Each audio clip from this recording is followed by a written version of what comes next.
to Japan now, though. Their radiation levels in the seawater near the Fukushima plant continue to rise. They're now more than 3,500 times higher than normal.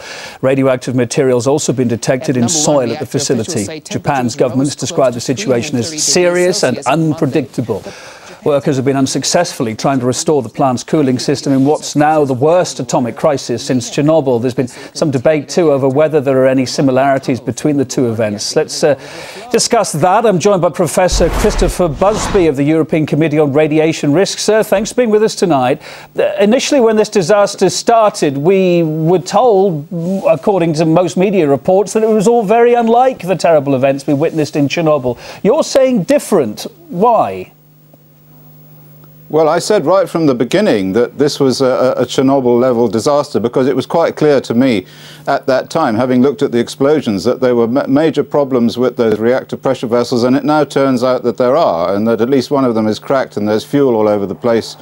The similarities with Chernobyl are quite real, and in fact, in a way, this is a much worse accident than Chernobyl, and the reason is that there are a lot of people living nearby. The population of the 100-kilometer zone is about 3 million, and out to 200 kilometers there's another 7 million people, and the contamination out to those distances, according to the IAEA, is about 1 megabecquerel per square meter. Now that's an awful lot of radiation. That's 1 million disintegrations per second per square meter of land, which is about twice as high as the Chernobyl exclusion zone. So there are going to be an awful lot of deaths, an awful lot of cancers. Professor, can you just clarify for me, the reason that most people, most of the officials said in the first place it wasn't like Chernobyl is because, unlike Chernobyl, there was containment over the reactors here in all of these. We think they're still intact, most of them anyway, and at those reactors. So that's why people were saying it's nowhere near as bad as Chernobyl. There was no huge, large-scale explosion. You're saying this is different. I just want to clarify it. Well, anyone who looked at the video footage of those explosions wouldn't have said that there was no large-scale explosion. Well, they're saying that's a hydrogen explosion, not a nuclear explosion.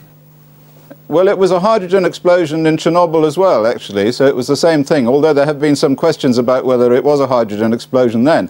But the other point that you've missed, or that people missed, is that there were a huge number of spent fuel rods sitting right on top of the reactor. So when it exploded, and everybody saw it exploding, all of those fuel rods went up in the air. And anyway, as we now know, it has melted down. So I don't think it suddenly melted down yesterday. Is this I think that thing was split right from the beginning. Is this a worst case scenario then, as you see it, or could it get worse than this? And what about the poor people that have to clean this up? They were called liquidators in Chernobyl. Even to this day, 25 years on, we're seeing Japanese human beings risking their lives. Do you think anything could have been learned? I don't think anything could be done. The problem is that under those very high radiation fields, robots don't work, and they certainly found that at Chernobyl.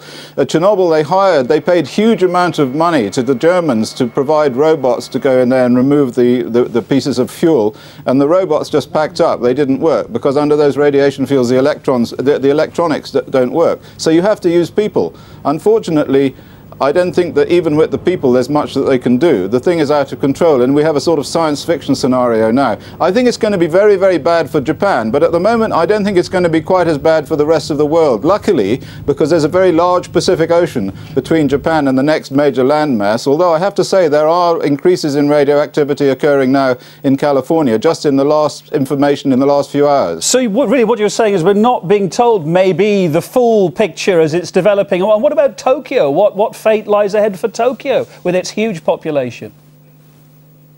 Well, I have got data that shows that there are increases in radioactivity even to the south of Tokyo. So given the large population of Tokyo and the population in the next section close to the site, there have been exposures to radionuclides. The main problem, of course, is not the radionuclides that show up on the gamma radiation monitoring systems, but the alpha-emitting radionuclides like plutonium and uranium, because these are invisible. They're not being detected. And I have to say that we're not being told everything.